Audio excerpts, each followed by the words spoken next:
آج کے دور کے اندر سادگی سے جو چیز روکتی ہے اور ایک مینٹلٹی ہماری بنی ہوئی ہے، اور وہ یہ دنیا، یار دنیا کیا سوچے گی، ایک وہ دنیا کا یہ تصور، دنیا کو دنیا دنیا دنیا، یہ ایک جو مینٹلٹی ہے نا، تو یہ مینٹلٹی شیطان جو ہمارا دشمن ہے وہ ہمارے اندر یہ چیزیں پیدا کرتا ہے۔ اس کو قرآن نے مینشن کیا ہے، وَلَأُضِلَّنَّهُمْ وَلَأُمَنِّيَنَّهُمْ وَلَآمُرَنَّهُمْ۔ یہ قرآن مقدس میں اللہ عز و جل ارشاد فرماتا ہے کہ شیطان نے اللہ عز و جل کی بارگاہ میں عرض کیا، اور میں ضرور انہیں گمراہ کروں گا، اور میں ضرور انہیں جھوٹی امیدوں میں رکھوں گا، اور میں ضرور حکم دوں گا انہیں، یعنی جھوٹی امید، ہم یہ کریں گے تو ایسا ہوگا، ہمارا ایسا رہیں گے تو اس طریقے سے ہماری لائف اسٹائل، لیونگ اسٹینڈرڈ، یہ ساری چیزیں، اب ہماری کیپیسٹی ہے وہ تو الگ چیز ہے، لیکن اگر ہماری کیپیسٹی نہیں ہے اور ہمیں شیطان امید دلا رہا ہے کہ آپ اگر اپنی لائف کو اس طرح سے مینٹین کریں گے تو یہ ہوگا، سوائے یہ جھوٹی امید کے نتھنگ اور کوئی چیز نہیں۔ یہ سب سے بڑا شیطان کا حربہ ہوتا ہے جو ہمارا سب سے بڑا دشمن ہے، اور وہ ہمیں ذلیل کرنے کے لیے، رسوا کرنے کے لیے، تباہ کرنے کے لیے، ناکام کرنے کے لیے اس طریقے کے ارمان ہمارے دلوں میں پیدا کرتا ہے، اور یہ خواہشات پیدا ہوتی ہیں۔ میں نے تو آج ایک دوسری آیت جب میں نے پڑھی تو اللہ اکبر، ایک عجیب کیفیت پیدا ہوئی۔ قرآن مقدس میں شیطان کا ایک دوسرا فریب جو ہے اللہ عز و جل نے بیان فرمایا، یعدہم ویمنیہم وما یعدہم الشیطان الا غرورا۔ شیطان وعدے کرتا ہے ان سے اور امیدیں دلاتا ہے انہیں، اور وعدہ کرتا ہے اور وعدہ کرتا ان سے شیطان مکر و فریب کا، یعنی امید دلاتا ہے ایسا کرو گے نا تو یہ ہو جائے گا، ایسا کرو گے۔ تو آج آپ دیکھیں جتنا بھی دنیا کے اندر اللہ ماشاء اللہ آپ سب کاروبار کرتے ہیں، اور اللہ کا فضل ہے کہ الحمدللہ آپ لوگ سب کافی حد تک دین کو جانتے ہوئے صحیح طور پر کاروبار کرتے ہیں، لیکن میکسیمم دنیا کے اندر دیکھیں تو آپ کو پتا چلے گا کہ اس طریقے سے امیدیں دلائی جا رہی ہیں۔ اب آج کل آپ دیکھتے ہوں گے یہ رمی اور کیا کیا پتہ نہیں کیا کیا سب آ رہا ہے، لوگ بھاگے جا رہے ہیں اس کے پیچھے،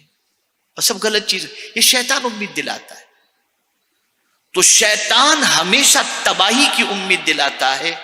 اور اللہ کیا فرماتا ہے، اسے بھی آپ سماعت فرما لیں تاکہ آپ کو پتہ چلے کہ قرآن مقدس میں ایک طرف شیطان کی یہ چال بتائی گئی ہے کہ وہ امید دلاتا ہے کہ آپ ایسا کریں گے تو یہ ہوگا، ایسا کریں گے تو یہ ہوگا، اور اللہ فرماتا ہے وَالَّذِينَ إِذَا أَنفَقُوا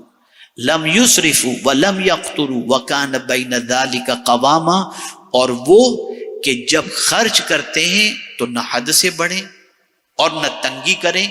ان دونوں کے بیچ اعتدال میں رہیں۔ یعنی اللہ کے نیک بندوں کی عادت یہ ہے کہ فضول خرچی بھی نہیں کرتے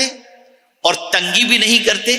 درمیان میں مڈل میں رہ کر کے وہ اپنی زندگی گزارتے ہیں۔ اس پر ایک بزرگ کا قول مجھے بڑا پسند ہے، دو بزرگ کا قول ہے، دو بزرگوں کا۔ ایک بزرگ فرماتے ہیں بھلائی کے کام میں اسراف نہیں ہوتا، یعنی اگر آپ نے نیک کاموں میں اپنا پیسہ خرچ کیا نا تو اسے فضول خرچی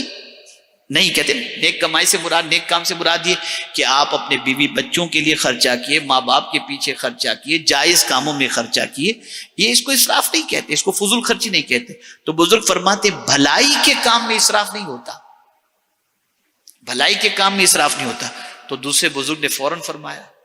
بزرگوں کی باتیں تو ایسی ہوتی ہے نا، ہم اور آپ بیٹھے تو ہماری باتیں اپنے اعتبار سے ہوتی ہیں، ان کی باتیں ان کے اعتبار سے۔ تو دوسرے بزرگ نے فرمایا اسراف میں کوئی بھلائی نہیں، فرماتے فضول خرچی میں کوئی بھلائی نہیں، اور بھلائی کے کاموں میں خرچ کرو تو فضول خرچی نہیں، بھلائی کے کاموں میں خرچ کرو تو وہ فضول خرچی نہیں، اور فضول خرچی اگر تم کرتے ہو تو اس میں کوئی بھلائی نہیں۔ تو اس چیز کو ذہن کے اندر رکھیں اچھی طریقے سے